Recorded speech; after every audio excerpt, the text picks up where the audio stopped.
રામ કૃષ્ણ જેવા થઈ ગયો નથી બધા ગુરુની પૂજા કરીને આગળ નીકળે આધ્યાત્મિક બાબતમાં તમે તો બધા ક્ષત્રિય સમાજ તો બધાથી વધારે જ્ઞાની સમજે પહેલાં સતયુગની મૂર્તિ સતયુગની અંદર મૂર્તિ પૂજા ક્યાં સતયુગની અંદર મૂર્તિ જ નથી બોલવું ત્યારે એ વસ્તુ કરતા હશે ને વિષ્ણુના અવતાર તો રામ ને કૃષ્ણ તો પછી છે ને તે પહેલાં સૃષ્ટિ તો હતી ને એ કોઈનું ભજન તો કરતા હશે ને એ કોઈનું ભજન કરતા હશે પછી હાલો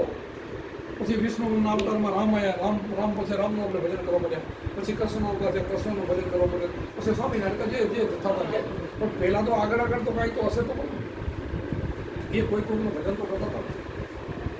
ભજન જુદું છે આપણે જે દેહનું નામ પકડીને બેઠા છે એ ખરેખર સત્ય નથી જે દેહના પુરુષે કામ કર્યું એના વખાણ થાય આપણા જગતાભાઈ સત્ય કર્યું એક પ્રકારના જરાસુરન માર્યા હોય એમાં રામે રાવણને મારી ના કામ કર્યું કૃષ્ણે કર્યું એના ગુણની પૂજા થાય પણ એના ઉપરી કોઈ ભગવાન બીજું છે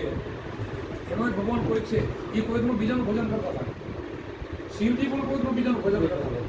આ ગુરુમાં સમજાવ્યું અને એ અમે અહીં ડાયરેક્ટ છેલ્લા લગાવી છે ક્યાં ડાયરેક્ટ વચ્ચે નહીં તમે બધાનો વચ્ચે રોકાઈ જશો અમે ડાયરેક્ટ છેલ્લા લગાવી જશે કે આનાથી મોટો જગતમાં કોઈ નથી પહોંચતું એ ઠેકાણે પહોંચી જાય અને અહીંયા પહોંચી જવાનું તો પેલો તમારો પાઠ અને એના ઇતિહાસો એના નથી આ જેસલ થોડો રૂપોને માલ દેજો માલ દે એની પરીક્ષા કરીને એની કેટલી બધી રૂપોને હેરાન કરીને છેવટતો એની ગોળડી ચોરી લીધું લઈ લીધી તો એ ભગવાન ઉપરથી મૂકી ન મૂકી દે ઇતિહાસ બોલે છે થોડોની વાત કરો થોડોને ગાડી ક્યાં લેવું એ તો ભાઈમાં છે એનો આયના કેમ પૂરો ભાઈમાં આપણે કે ભાઈની ગુણ થાય એની ગુણ થોડું નથી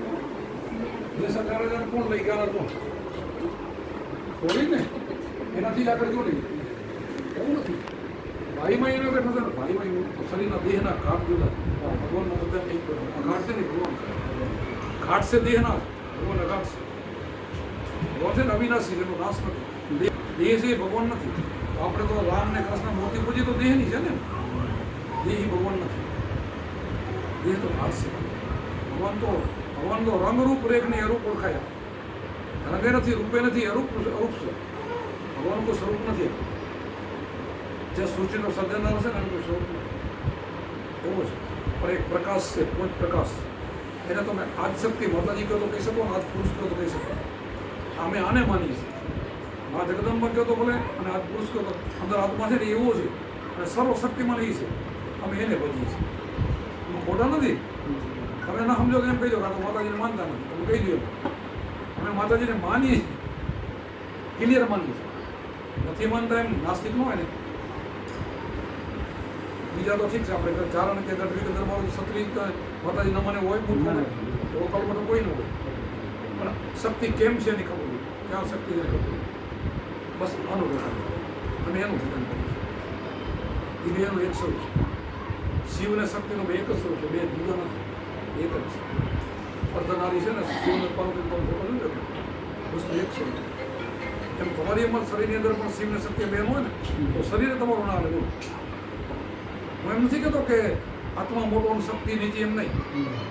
પણ આત્મા મોટો કેમ કે આત્મા શરીરમાં હોય ને શક્તિ નીકળી જાય તો આત્મા કાંઈ ન કરી શકે બોલો દેહમાં કાંઈ ન કરી શકે તમે તમારે 70-80 વર્ષ થાય બુદ્ધા થાવ કાંઠે બેઠા હો તો શક્તિ જાતી તમે શું કરી શકો આત્મા તો છે કરી શકે છે પણ તો એ આત્મા મહાન